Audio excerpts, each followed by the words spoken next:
కిషన్ అనే ఒక రైతు ఒకరోజు అతను పనిని ముగించుకుని వస్తూ ఉండగా రాత్రి ఉరుములు మెరుపులతో కూడిన వర్షం పడటం ప్రారంభమవుతుంది. అప్పుడు కిషన్ అతను ఇలా అనుకుంటాడు, ఓరి నాయనా, ఈ వర్షం ఇప్పుడు రావాలా? కనీసం నన్ను ఇంటికైనా చేరనిచ్చేది. ఇప్పుడు నేను ఏమి చెయ్యాలి? అర్ధరాత్రి అయింది, ఈ రాత్రిలో ముందుకెళ్లే వీలు కూడా లేదు అని అనుకుంటాడు.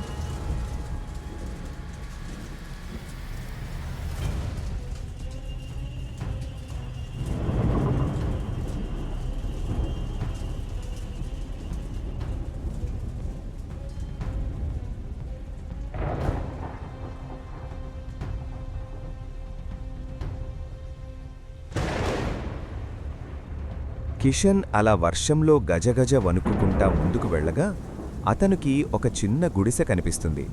కిషన్ అక్కడికి వెళ్ళి ఇలా అంటాడు, అమ్మా, ఎవరైనా ఉన్నారా? అమ్మా, ఎవరైనా ఉన్నారా అని గట్టిగా పిలుస్తాడు. అంతలో ఒక ముసలవ్వ బయటకొస్తుంది. అప్పుడు కిషన్ ఆ అవ్వతో ఇలా అంటాడు, అవ్వ, నది పక్కనున్న కేశవపురం వర్షముంది, ఒక్కసారిగా బాగా ఎక్కువయింది. కాస్త ఈ రాత్రికి మీ ఇంట్లో పడుకోవచ్చా అవ్వా అని అడుగుతాడు.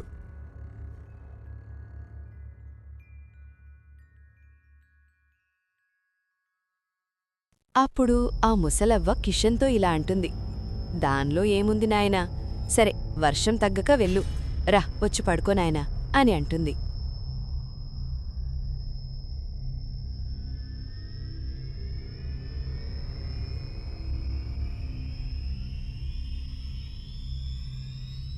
లోపలికి వెళ్ళిన తర్వాత కిషన్ ముసలవ్వతో ఇలా అంటాడు, అవ్వా, మీరు ఈ అడవిలో ఒక్కరే ఎలా ఉంటున్నారు? మీకు భయం వెయ్యడా? మా ఊరిలో అయితే ఒక్క జంతువు వస్తేనే మా గ్రామం ప్రజలు భయంతో గజగజ వణికిపోతామవ్వా అని అంటాడు. అప్పుడు ముసలవ్వ ఇలా అంటుంది, కొడుకా, ఒకరోజు మా అడవిలో ఉన్నట్టు ఉండి అడవి మొత్తం నిప్పు రాజేసుకుంది. అందులో మా గుడిసెలన్నీ కాలిపిపోయాయి. మేము వేరే ఊరికి వెళితే మమ్మల్నక్కడ కనీసం ఉండనివ్వలేదు. అందుకే నేను, మా కూతురు ఇద్దరం తప్పక ఇక్కడ ఉండి అమ్మ జీవితం కొనసాగిస్తూ ఉన్నాం. అప్పుడు కిషన్ ఇలా అంటాడు, అవ్వా, మీతో పాటు మీ కూతురుంటది అన్నావు కదా, ఆమె ఎక్కడా అని అడుగుతాడు. అప్పుడు అవ్వ ఇలా అంటుంది, నా కూతురు సాయంత్రం అయ్యిందంటే పడుకుంటుంది, నువ్వు కూడా పండుకో, నేను వెళ్తున్నా అని చెప్తుంది. కిషన్ పడుకున్న సమయంలో అతానికి గజ్జెల శబ్దాలు వినిపిస్తాయి. అప్పుడు కిషన్ బయటకొచ్చి చూసి ఇలా అంటాడు, నువ్వు మాయ కదా, అవ్వ నిన్ను పండుకున్నావని చెప్పింది. మరి నువ్విక్కడ ఏమి చేస్తున్నావు అర్ధరాత్రి సమయంలో? అవును, నేనే మాయని, నాకు నిద్ర రావడం లేదు, అందుకే నేను బయటికి వచ్చి కూర్చున్నా. ఇంతకు నువ్వు ఎవరు అని అడుగుతుంది. కిషన్ ఇలా అంటాడు, నాది కేశవపురం. వర్షం బాగా ఎక్కువ ఉండటం వల్ల నేనీరోజు ఇక్కడ విశ్రాంతి తీసుకున్నా అని అంటాడు. అప్పుడు మాయ ఇలా అంటుంది, వర్షం తగ్గక రేపు వెళ్ళండి మీ గ్రామానికి అనంటూ. మరుసటి రోజు ఉదయాన్నే కిషన్ నిద్రలేచి ఇలా అనుకుంటారు, కిషన్ బయటకి వచ్చి మాయ కోసం మొత్తం వెతుకుతాడు.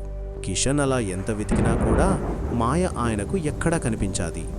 కిషన్కు అతను మనసులో మాత్రం మాయతో మాట్లాడాలని ఉంది. మాయ కనిపించాయకపోయేసరికి అవ్వతో ఇలా అంటాడు, అవ్వ, మాయ ఎక్కడ ఉన్నది? నేను నిద్రనేచేసరికి ఆలస్యమైనట్టుండి ఆమె ఎక్కడైనా బయటకి వెళ్ళింది కావచ్చు అని అడుగుతాడు. అప్పుడు అవ్వ కిషన్తో ఇలా అంటుంది, ఏమో కొడుకా, నాక్కూడా తెలీదు. పొద్దున్నిద్దరు లేచేసరికి ఎక్కడికో వెళ్ళిపోయింది, బహుశా బయటికి పోయి ఉంటుంది అని చెబుతుంది. కిషన్ అతను మనసులో మాయ గురించి ఆలోచిస్తూనే అతను కేశవపురంకు మెల్లగా బయలుదేరాడు. కాని అతని మనసు మొత్తం మాయ గురించి పరితపిస్తోంది. అలా కొంచెం దూరం వెళ్ళగానే అతనికి మాయ కనబడుతుంది. అప్పుడు కిషన్ ఇలా అంటాడు, మాయా, నువ్విక్కడ ఒంటరిగా ఏమి చేస్తున్నావు అని అడుగుతాడు. అప్పుడు మాయ ఏడ్చినట్టు నటిస్తూ ఇలా అంటుంది, కిషన్, ఈరోజు ఉదయాన్నే నేను మా అమ్మ ఇద్దరం కట్టెల కోసం అడవికి వెళ్ళగా అక్కడొక పులి మా అమ్మను చంపి తినేసింది. ఎలాగోలా నేను తప్పించుకున్నా, నేను ఒంటరిదాన్నైపోయాను అని అంటుంది. అప్పుడు కిషన్ ఇలా అంటాడు మాయతో, నువ్వు బాధపడకు, నీకు నేనున్నా. నిన్ను నేను మొదట చూసినప్పటి నుండి నేను నిన్ను ప్రేమిస్తున్నా. నాతోరా, మా ఇంటికి తీసుకొని వెళ్తా అంటాడు.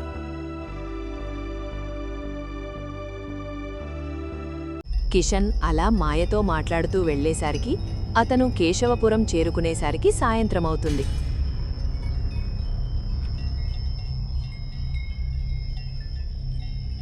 అప్పుడు కిషన్కు గ్రామ సర్పంచ్ ఎదుగుపడి ఇలా అంటాడు.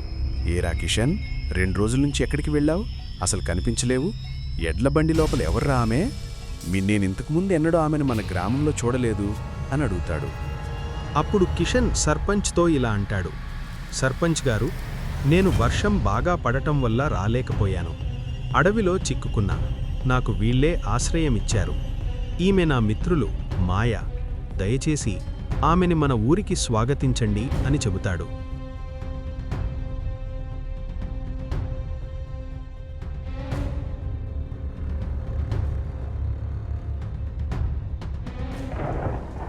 అలా సర్పంచ్తో మాట్లాడిన తర్వాత అతను ఇంటివైపు నెమ్మదిగా బయలుదేరేసరికి మళ్లీ వర్షం ఒక్కసారిగా కురవడం ప్రారంభమవుతుంది.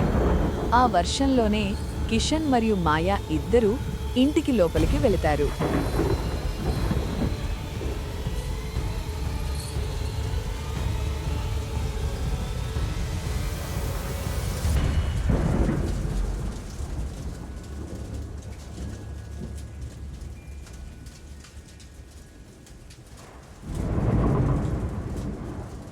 కిషన్ తల్లి అప్పుడూ ఇలా అంటుంది. కొడుకా, నువ్వెక్కడున్నావిన్ని రోజులు? నీకోసం నేను ఎదురు చూస్తూ ఉన్నా. ఇంతకీ ఆమె ఎవరు? ఇక్కడికెందుకు తీసుకొనొచ్చినావు అని అడుగుతుంది. అమ్మా, నిన్న రాత్రి వర్షం బాగా పడ్డంతో నేను నిన్న విల్లా ఇంట్లోనే ఉన్నా. నాకు విల్లే ఆశ్రయమిచ్చారు. కాని పాపం వాళ్ళ తల్లి కూడా చనిపోయింది. ఆమె ఒంటరైపోయింది. అందుకే నాతోనే తీసుకుని వచ్చాను. అమ్మా, నువ్వు అనుమతిస్తే మన ఇంట్లో ఉంటుంది అని చెప్తాడు. అప్పుడు కిషన్ తల్లి ఇలా అంటుంది. కొడుకా, నువ్వు చాలా మంచి పని చేశావు. ఆమెనిక్కడికి తీసుకొనొచ్చి ఆమె మన ఇంట్లో ఉందని నీ గది పక్కన ఉన్న రూంలో ఆమెని పండుకోమను అని చెప్తుంది.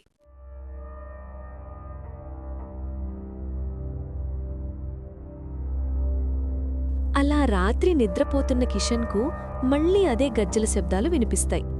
వెంటనే కిషన్ ఉలిక్కిపడి లేచి ఇలా అనుకుంటాడు. ఈ శబ్దాలు కొంపదీసి మాయవి కాదు కదా అని బయటికెళ్ళి చూస్తాడు. అలా బయటకొచ్చి కిషన్ మాయ కోసం ఎదురుచూస్తూ ఉంటాడు. అప్పుడు ఒక్కసారిగా వర్షంలోననుకుంటూ మాయ నెమ్మదిగా ఇంటి దగ్గరికి వస్తుంది. మాయ అప్పుడు కిషన్తో ఇలా అంటుంది. నాకు ఏమీ కాలేదు. నిద్ర రాకపోయేసరికి బయటికి వచ్చాను. అంతకు మించి ఏమీ లేదు అని చెబుతుంది. మరుసటి రోజు ఉదయాన్నే చెరువుగట్టున ఉమేష్ అనే వ్యక్తి చావమయి పడి ఉంటాడు. అప్పుడు అక్కడికి సర్పంచ్ మరియు గ్రామ ప్రజలందరూ వెళ్లి ఆ శవాన్ని చూస్తూ ఉంటారు. ఆ శవాన్ని చూసిన వారందరూ ఇలా అనుకుంటారు. ఈ శవాన్ని చూస్తే మొత్తం ఎవరో రక్తం పీల్చి చంపివేసినట్టుంది. అతని శరీరంలోని మొత్తం సారాన్ని లాగేసినట్లుంది అని అనుకుంటారు.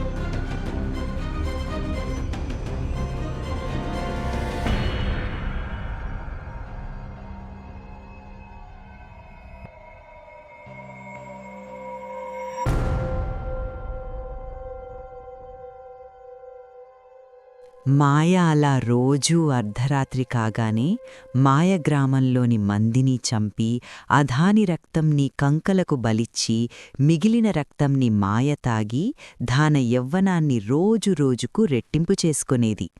అలా కొన్ని నేలలు గడిపిసాగాయి.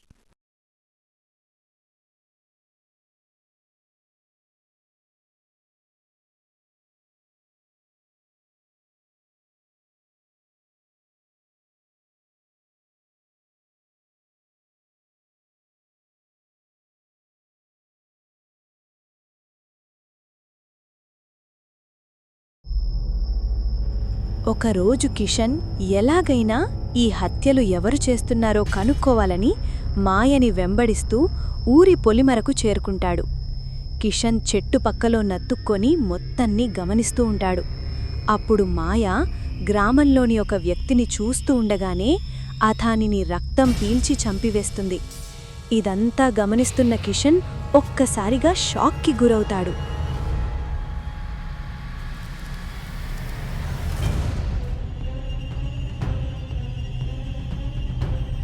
మరుసటి రోజు ఉదయాన్నే కిషన్ సాధువు దగ్గరికి వెళ్ళి ఇలా అంటాడు, అయ్యా, మా ఇంట్లో మనిషి రూపంలో ఒక ఆత్మ ఉంది. మా ఊరిలో హత్యలన్నిటికీ ఆ ఆత్మనే కారణం. దీనికి పరిష్కారం చెప్పండి అని అడుగుతాడు. అప్పుడు సాధువు కిషన్తో ఇలా అంటాడు, కిషన్, మీ ఇంట్లో ఉంది ఆత్మ కాదు, ఒక యక్షిణి. ఆమె వేరు వ్యక్తులని చంపి వాళ్ళ రక్తం తాగి యవ్వనాన్ని పొందుతుంది. యక్షిణి చావాలంటే ఆ కాళికామాతని తలుచుకొని ఓం భీం చాముండాయ నమః అని మంత్రం చదివితే ఆ యక్షిణి చనిపోతుంది అని.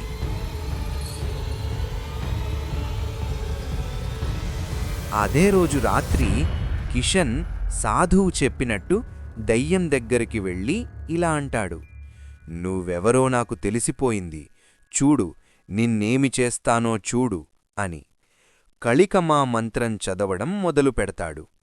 అప్పుడున్నాడు మాయ ఒక్కసారిగా యక్షిణిగా మారిపోతుంది. అప్పుడు కిషన్ ఓం భీం చాముండాయే నమః అనే మంత్రం చదవగానే యక్షిణి మంటల్లో కాళిపోతుంది.